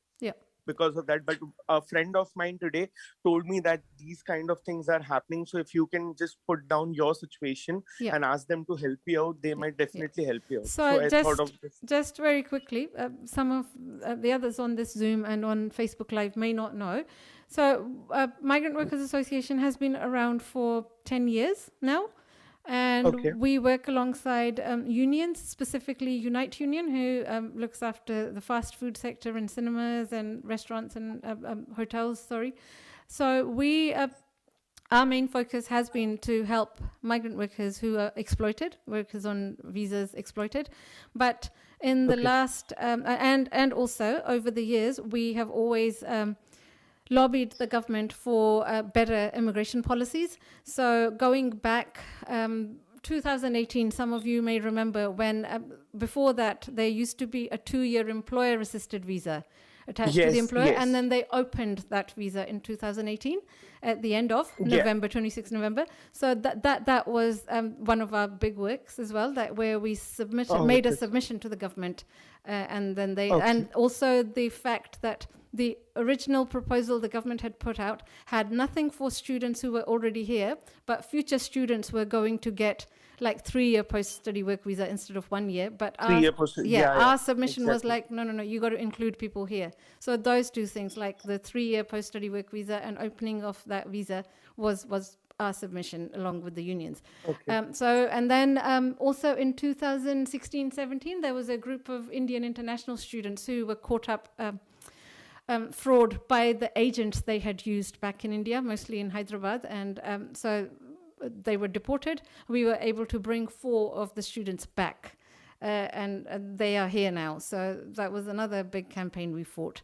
So this residence visa 2021, we launched a petition last year in September, October during lockdown, and there were 5-6 demands, and one of the demands was allow those who are stranded offshore, allow them to come back, just like you allow citizens to come back.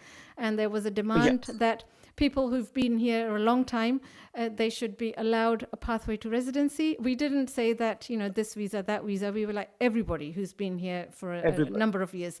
There were also things like visa processing delays should be minimized. We asked for visas should not be attached to employers because that's how our workers get exploited.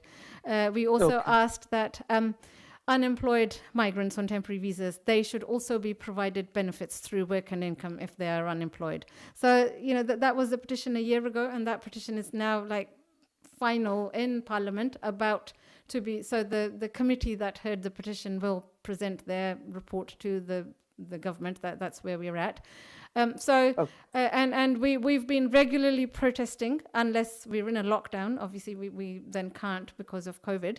3-4 months ago, or maybe more, earlier this year, there was a protest, a march down Queen Street in Auckland, where more than 1,000 migrants marched, a biggest protest of migrants ever in this country. That was organized by us and a few other groups with us.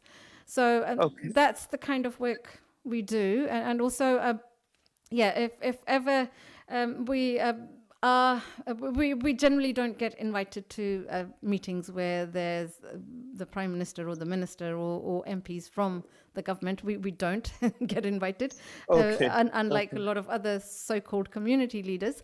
So we try to do whatever we can. So if you've got any other ideas, in addition to what we already do, your suggestions will be welcome. And more recently, we've been so frustrated, and where I personally have considered I am frustrated. I don't know what to do, except should I now sit on hunger strike? I mean, short of that, I can't think of anything else. I would like to join you in this thing. What you're doing is like, what is the way that I can join you? Like, I'll try to provide whatever help I can from my side for this cause that you're doing. So I would also like to join you on this thing. So is there any procedure or what, so that I can even join this thing? So we are a volunteer-based organization, so we don't really join members as such, because when you join members, you take a membership fee. then people expect something in return, and we're not in a position to do that kind of situation. So we have volunteers. So usually whenever we have a meeting or a protest or something, an event, we invite people, and they volunteers can help us prepare and organize for that. Yeah, so things like that. It's just unfortunate because of lockdowns and restrictions, we're not able to do events and that sort of stuff. I mean, so the petition that we had a year ago, we went to like 4 or 5 different community festivals and street festivals. In Auckland, there was Sandringham, there was Grey Lynn, there was a couple of others where we had like paper petitions that people were signing. So we had lots of volunteers help us then, like, taking the petition round on clipboards, getting signatures, and then later on data entry to compile everything and send it to Parliament. So, that's the kind of work we usually need help with. Okay. Yeah, Cool. yeah. But at the moment, like everything is kind of, we are very, very restricted in what we can do at the moment. As per the situation going on, I can get that. In terms of, and also we kind of aren't set up to kind of help people in their individual kind of matters. We kind of do it as a collective. All migrants who are adversely affected, we need an outcome for them. So we work as a big group, as a collective. I am an advisor as well, but that is nothing to do with this work. That is a separate thing. So I don't want people to think that, I get clients for my personal business out of that. So that is just a little side thing, which I started because I want to help migrant workers who are exploited. I specifically want to help them with their visas and their immigration situation. The bulk of our work is through Migrant Workers Association and its activism. So in coming days, as and when the lockdown lifts, we will have events. So you will see them on our Facebook page, our Facebook group, and we will make announcements. I'll try to do as much as I can from my side. Thank you. Anu, just one last question. I wanted to know, as per your ideology, because the kind of work that you all did, and because of that, you see now the pathway residency that has been open for people who are already living there. What do you think? Is there any hope for the people like us who are stranded here and offshore? We might get a chance to come back and get what is actually ours. Is there any hope or something? What exactly your ideology says in that? My ideology says that we are all equal and we should all be given equal opportunities. So every person who was working and living in New Zealand and has been stuck offshore should be brought back and allowed to become a resident. That's what my ideology says. But as you know, I don't make the decision. I don't control that. So obviously that has to come from the government. And all we can do is put pressure on them. So I think I've said this before. Those of you who are in employment or those who are stranded offshore and still have your jobs, your employers can also add to this. And I know in the last few months, there have been retailers associations, employers associations, and other people who, in organizations where employers gather, they have also been making the same requests from the government. So that is another avenue that you can all try. Generally, employers don't kind of work with us because we fight exploitation, which is going against the employers. So they don't want to join what we do. And also generally employers don't like unions because unions fight for better work conditions, better pay for the workers, and that is not what employers want to do. So but you as employees, as staff, if you reach out to your employers, they're more likely to listen to you than they will listen to someone like us. So that is another thing you guys can all try as well. Okay, that's great. I'll try whatever I can from my side, and I assure you that whenever the situations like lockdown things are lifted up and whatever movements you all plan to do ahead, I'll try and help as much as I can from my side here. Hopefully, we can get a chance to come back. Thank you. Thank you very much. And on that note, we're already 20 minutes over. I was hoping to finish at 8 o'clock with the live. So thank you, each and every one of you, for taking part. And we will stay connected and we will keep talking to each other. Stay strong, stay safe. Thank you. And Anna, I'm sorry, before you leave, Ashley. So sorry to have cut off Naveen there. He did get the mic quite a lot today, only because none of the others wanted to. Not none, but the others did speak, but there were still a lot of you who should have spoken. So sorry, Naveen, I had to cut you off there because I do have a few other things that I want to share with everybody and discuss. So like I said in the beginning, that there are some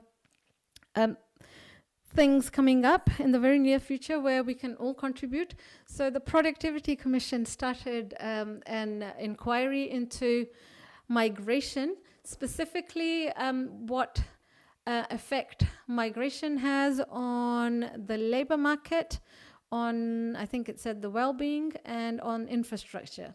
So they accepted submissions from the public, from everybody in New Zealand, up until October, I think, end of October.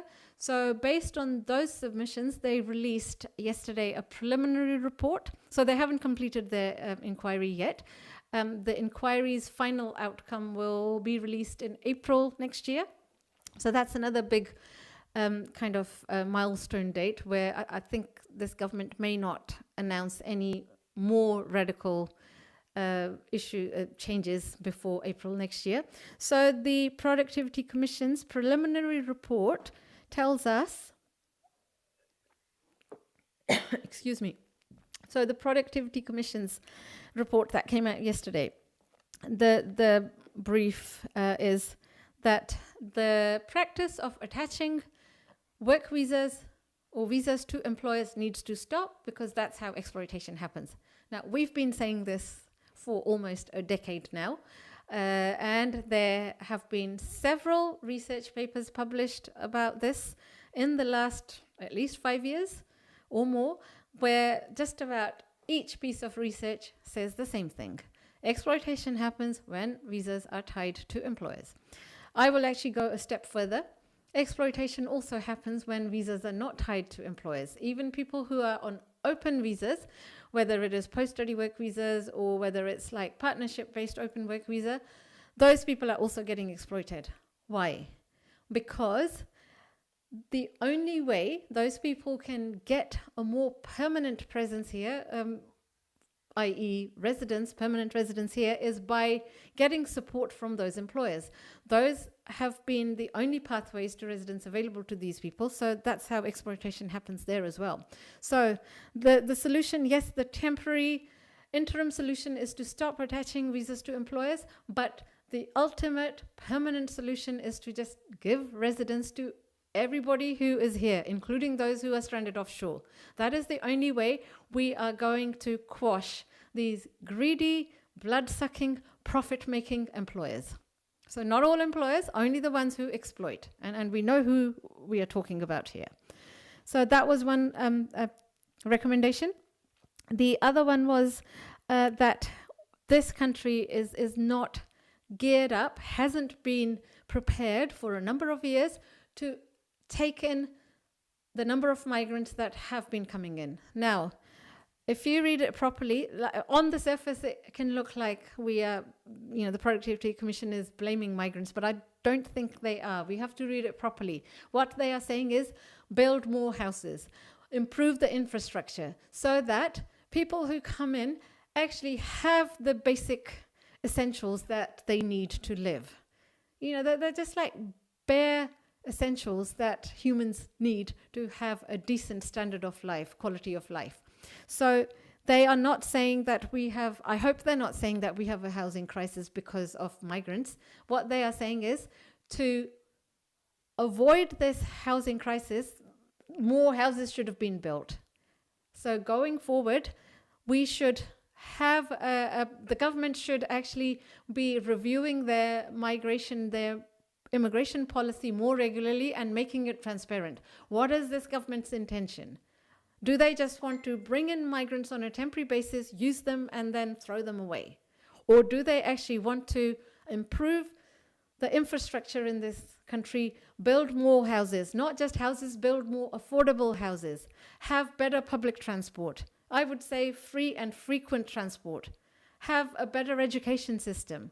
I would say education for all, free education for all. Doesn't matter, where people are coming in from, because everyone ultimately actually contributes to society and to economy. So it's a false narrative we have that the user pays and pay as you go. That is all rubbish. That is inhumane. So I feel like that the Productivity Commission's preliminary report is telling this government to get its act together and to stop, not to continue the way the previous governments and this one has done. You've just got to stop, shut the gates to new migrants. Obviously, those who are stranded offshore, bring them in, and those who are waiting to be reunited with their families, reunite them. But after that, I seriously feel that we should shut the gates, look after people we've already got, and get some breathing space whereby this government can do the big immigration reset it wants to, and also we can start building those houses. We can start improving the public transport. We can have more publicly funded education, not just schools, also tertiary education. So what does that actually look like in reality? Just to quote one example, we have several, I think it was about 50 construction workers from China who we gave housing and food to for a few days at Unite Union. I think this was summer of 2018. Those workers, I think 19 of them are still here on limited purpose visas because they are a very important part of an investigation being conducted by this government into the human trafficking ring that they were unfortunately victims of. So those, and others I think have been already deported. Why did those builders, those carpenters get deported when we have a shortage of houses? We have a housing crisis. We need to keep those people here to build those houses. So this is like a full circle that this government needs to go.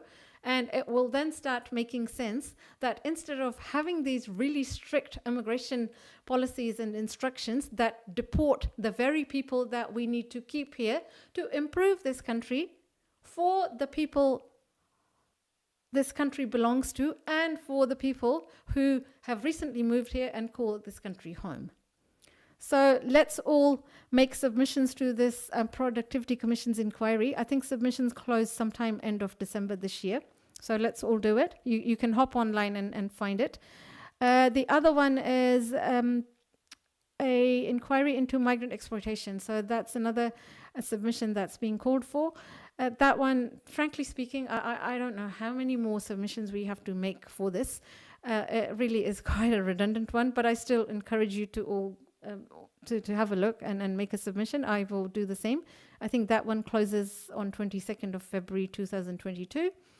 And finally, what I want to talk about is protests. There's been a lot of pressure on Migrant Workers Association, a lot of calls from migrants onshore who have been excluded from the new residence visa 2021. We understand your frustration, we feel it, we feel your pain, we feel your anger. And like I said, normally we would be protesting, but at the moment, especially in Auckland, we can't have large gatherings, and even places that are in level 2, they can't have more than 100 people in a gathering in a public space, and even with those, you should be masked, you should be physically distanced. So it is not the right time to be having gatherings like that, and I've said this many times before. People who've come to us suggesting that, we can organize, these other people can organize a protest. They would just like a bit of a helping hand. And we always ask, okay, yeah, go ahead, do it. But what is your contingency plan should you have more than 100 people? And no one has a contingency plan. So yesterday we saw these people. I should control myself. I don't want to use any words that I will regret later. So you saw thousands of people gathered yesterday, and now Wellington is in level 2. Can't have more than 100 people in a gathering. And if you saw the footage on news items, most of those people, or at least a lot of those people, were not masked. Definitely no physical distancing. They oppose what this government is doing. They don't believe in mandated vaccines. Fine, all good. But you know what does it all mean? What does it look like? I am just waiting for the number of cases to explode in this country. So yeah, you want your freedom? Good. Everybody wants their freedom, but freedom isn't some ultimate status where like you have no responsibility. You know, there's always responsibility that goes along with everything else. You want your freedom at the expense of somebody else's freedom. But how does that work? It is just so we don't want to be put in the same box as these idiots who were out in Wellington yesterday. So at the moment, the only people who are doing these protests are those kinds of people who you saw yesterday, anti-vaxxers. And I'm not saying they all are, but a lot of them generally tend to be anti-migrant as well, and anti-Muslim, and anti a lot of other things that are pretty, they don't have any rationale or reason generally, I find. We will not be protesting until we feel it is safe to do so. Not safe for us, safe for everyone else around us, safe for the entire community. So that is our reason for not protesting. So another reason for doing these live streams where we have you all invited to share your stories and situations is also an alternative to protesting out on the streets at the moment. And finally, what I also want to speak to is petitions. I've had a lot of people ask me the same question over and over again. Where is your petition at? Where is Rachel's petition? And so I just want to explain once again how petitions work. So there are broadly two ways you can petition. You can petition on the Parliament website, or you can petition on any of the other platforms available. There's Action Station, which is specific to New Zealand. They're a really good a bunch of activists who are very pro-people, pro a lot of things that migrants need. And then there are other international platforms like change.org and several others. So Parliament petitions, it's quite restrictive and limited. You have a word limit as for how you describe your issues and your demands, but it goes directly onto the Parliament website. It doesn't look very flash either, and you can't do a lot with it. You just put it there and people sign. The other platforms like the Action Station and change.org, I'm more familiar with the Action Station because I know the crowd and they're all fellow activists. So you have a lot more freedom, you have a lot more creativity. You can with the Action Station, I don't think there's a word limit. If there is one, it's much bigger than the one on Parliament. You can send out messages. You can reach out to petitioners, people who've signed the petition on email. You can inform them of upcoming events. You can share videos. So there's a lot more you can do on those platforms. Okay, so once, and then you also have to address your petition to a person, a decision maker. So in this case would be the immigration minister, the prime minister, the parliament, the whoever. And then you basically decide with the outside parliament platforms, you decide when your petition is, you want to close it. So it may be a time period, or it may be the number of signatures that you want to reach. So then you close it off, and then you have to submit it to Parliament if it's not on their website. So there's a format for doing that. So we've always had supportive MPs on side. For example, for the last petition, we had Ricardo Menendez March from the Green Party and his office, who were really, really helpful. They provided lots of guidance, how to print it and what to write on the cover sheet for it to be in the format that the petitions committee in New Zealand Parliament will accept our petition. So we handed our petition over to Ricardo and Maya Lubeck, who's from the Labour Party and is the chairperson of the Education and Workforce Select Committee. So if it's on the Parliament website, I think it must automatically go to the petitions committee, or they get it from there. So it's a slightly different process. So once it's with the petitions committee, they can then invite you to make a written submission. and they give you a deadline for it. So we had to do that. I know Rachel is doing that right now. And they may also ask you to make an oral submission, which we had to do. And that oral submission is usually Facebook Live on their Facebook page. After that, that committee then decides whether or not they should forward that petition to the relevant committee. So there are several select committees within Parliament, and all these committees have MPs forming the committee, MPs from all parties, including opposition parties in Parliament. So the immigration-related petitions usually then get sent to the Education and Workforce Select Committee. So our petition went there.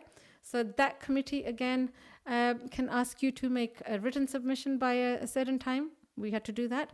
And then after that, they can again ask you to make an oral submission on a certain day. So we did that. Again, that was Facebook Live.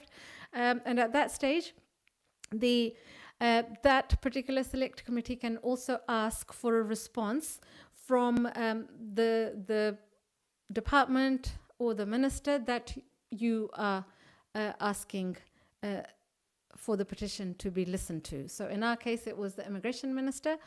So they asked MBIE because INZ sits within MBIE. So they got a response from MBIE, which we were provided before we made our oral submission. So that's how it kind of goes back and forth. So it took us 1 year from the time we launched our petition, collected our signatures, and then to the petitions committee, to the relevant committee, and then to the final oral submission. It took us exactly a year. And then at that stage, that select committee will then decide and put a report together of its findings and then make a recommendation to the person or the department we were petitioning. So we haven't got as far as that yet, that they haven't sent their findings to the immigration minister yet. Rachel's petition is kind of a little bit behind, although it may move faster because it took us about 6 months to collect the signatures that we had, whereas Rachel did more signatures than we did, like in space of about 2 weeks. So she was able to submit to the petitions committee like within a month of starting, whereas we were 6 months out. So it just how things happen and how people want to do stuff. So that's how petitions work. So ours isn't, our one isn't finished yet. So, and it's been a year, just over a year. So we can't just rely on petitions alone. That's my point. We have to have lots of tools in the toolkit to campaign. We can't just rely on one tool alone. So, petitions, protests, rallies, meetings, events, talking to the MPs and for you guys to write to your local MPs. Doesn't matter whether they're in an opposition party or in government, in cabinet. Get your employers on board. Yeah, all sorts. And people who are stranded offshore, if any other groups are organizing protests, please go and join them. If you're too far away and can't travel to a protest, try to organize one in your area and try to bring other people together. So all of these things together is how I think we may be able to get somewhere. So the residence visa 2021 didn't just happen overnight, and it didn't happen because the government was suddenly feeling kind or they suddenly now needed all of you, whereas 18 months ago, 2 years ago, they didn't. It's all the pressure coming from everywhere, not just from us, from opposition parties, from employers associations, from businesses, from various industry sectors. So everything put together is how these things move. So I think I probably will take a break from doing these Zoom live sessions because I'm a little bit disappointed by the attendance today. And also, like I said, another thing we need to do is keep having keep talking, but not the same few people talking in a public domain. We need all of you talking. We need newer faces, newer stories, all of you coming to the front and stepping up and doing this. Don't rely on the same few handful of migrants sharing their stories, and it's not fair on them. We all need to carry the load, and it's also it makes the problem look smaller than it is. So we all need to share this load. So next Wednesday, I will probably be not doing a live session with interviews. I will have lots of topics related to immigration, related to migrants and your situation that I will discuss. So I will announce closer to the time what exactly we will be talking about. So for tonight, that's it for now. Thank you everybody for participating, whether it was live on Zoom or through comments. If I haven't paid attention to some of your comments, I apologize for that, and I will answer soon. Stay safe, stay strong, and stay connected, and stay united. Good night.